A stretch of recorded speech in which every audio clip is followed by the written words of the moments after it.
Investasi cryptocurrency atau uang kripto kini semakin digemari banyak kalangan di berbagai belahan dunia, tidak terkecuali di Indonesia. Meski pengembangan teknologi yang mewadai aset kripto atau blockchain ini telah berjalan selama puluhan tahun, namun koin kripto pertama dunia baru diperkenalkan pada tahun 2009, yakni Bitcoin. Setelah lebih dari satu dekade, kini ada ratusan bahkan ribuan jenis uang kripto. Walaupun tidak bisa dipungkiri, pesona Bitcoin tetap nomor satu. Hal ini terlihat dari kapitalisasi pasar Bitcoin sebesar 591 miliar US dollar per 26 Juni 2021. Jumlah ini bahkan jauh di atas Ethereum, uang kripto dengan kapitalisasi pasar terbesar kedua, yakni sebesar 208 miliar US dollar. Walau berbagai negara masih belum yakin dengan kehadiran uang kripto, nampaknya pesona investasi uang tak berwujud fisik ini tak terbantahkan. Sebelumnya silahkan subscribe dulu channel Wonderful Blast. Aktifkan juga lonceng notifikasinya agar kamu tidak ketinggalan setiap update menarik dari Wonderful Blast.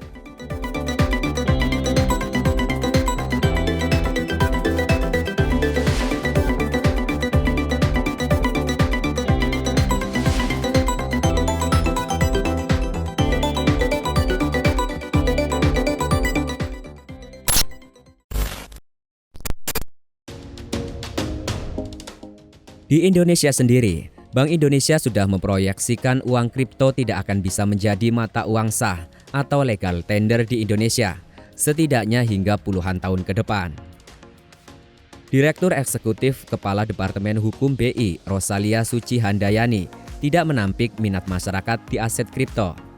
Namun ia menyebut ada beberapa kriteria legal tender yang sulit dipenuhi oleh aset kripto.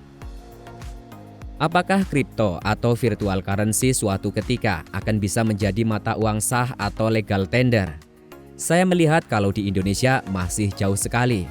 Boleh dikatakan berapa puluh tahun ke depan kemungkinan masih sangat kecil. Jelas Rosalia, seperti diberitakan CNN Indonesia.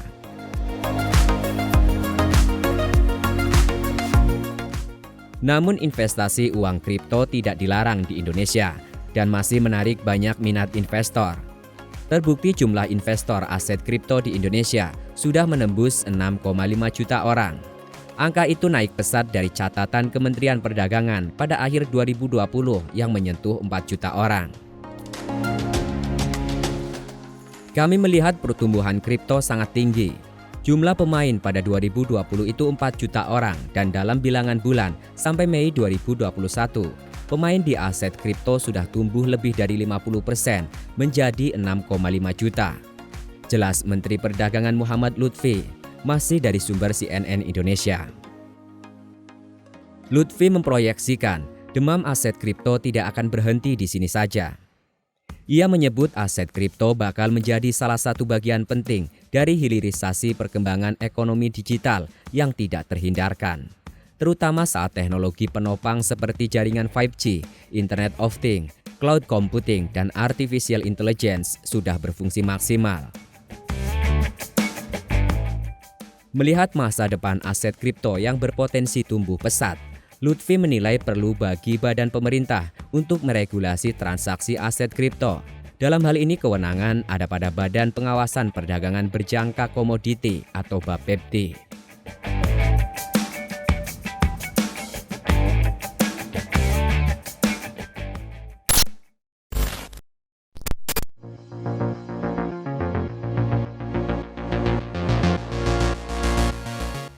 Masih kami ambil dari CNN Indonesia.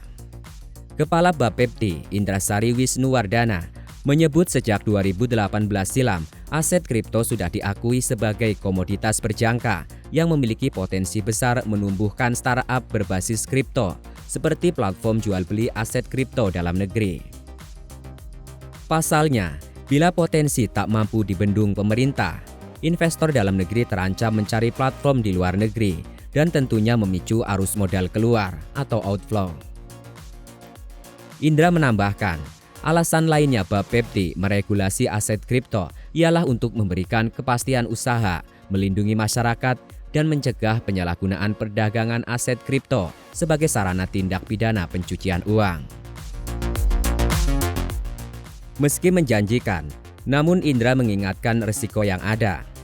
Pasalnya uang kripto dinyatakan sebagai komoditas berjangka.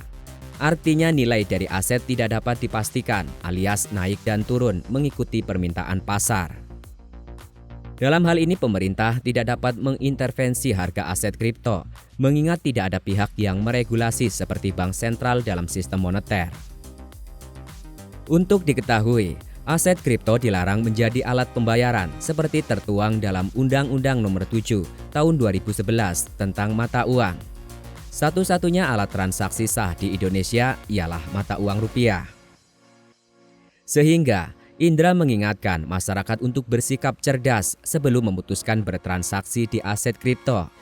Pastikan sudah memahami apa aset kripto itu, termasuk mekanisme perdagangan dan langkah-langkah penyelesaiannya. Jangan mudah percaya dengan iming-iming cuan gemuk. Dalam investasi kripto tidak ada pendapatan atau keuntungan pasti.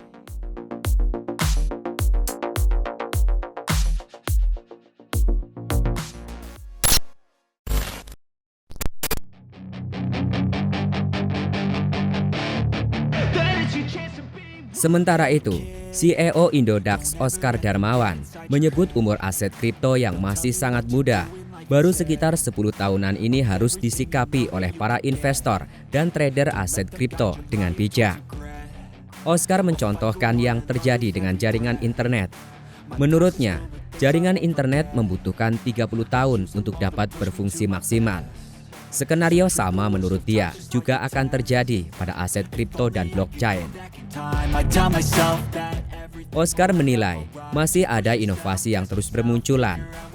Di sisi lain, ia memproyeksikan bakal banyak aset kripto yang menyusut atau hilang dari pasar dan hanya segelintir dengan fundamental yang kuatlah yang bakal bertahan. Mengingat saat ini bertebaran jenis aset kripto hingga mencapai 5.000-an jenis, Oskar berpesan kepada masyarakat untuk cerdas bertransaksi dan mengetahui aset mana yang masih akan bertahan dalam jangka panjang agar tidak buntung. Teknologi ini masih sangat muda dan belum ada kata terlambat karena ini baru dimulai.